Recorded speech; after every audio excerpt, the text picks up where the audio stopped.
ایک دفعہ کا ذکر ہے کہ ایک دیانتدار لکڑہارا جنگل میں لکڑیاں کاٹنے جاتا تھا۔ وہ اپنی محنت سے روزی کماتا اور اپنی زندگی گزارتا تھا۔ ایک دن وہ حسب معمول دریا کے کنارے ایک درخت کاٹ رہا تھا کہ اچانک اس کا کلہاڑا ہاتھ سے پھسل کر دریا میں جا گرا۔ لکڑہارا بہت پریشان ہو گیا کیونکہ اس کا کلہاڑا اس کی روزی کا واحد ذریعہ تھا۔ لکڑہارا درخت کے پاس بیٹھ کر رونے لگا اور دعا کرنے لگا کہ اس کا کلہاڑا واپس مل جائے۔ اچانک پانی سے ایک فرشتہ نمودار ہوا اور لکڑہارے سے پوچھا کہ وہ کیوں رو رہا ہے۔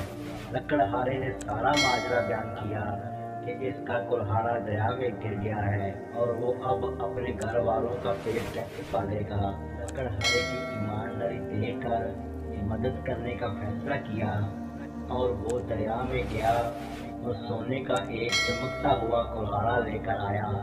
لکڑہارے سے پوچھا کیا یہ تمہارا کلہاڑا ہے؟ لکڑہارے نے فوراً انکار کر دیا اور کہا کہ یہ اسی کا کلہاڑا نہیں ہے۔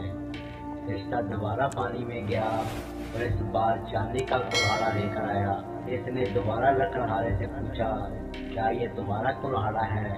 لکڑہارے نے پھر انکار کیا اور کہا کہ یہ بھی اس کا کلہاڑا نہیں ہے۔ تیسری بار فرشتہ پانی میں گیا اور لکڑہارے کا لوہے کا کلہاڑا لے کر آیا۔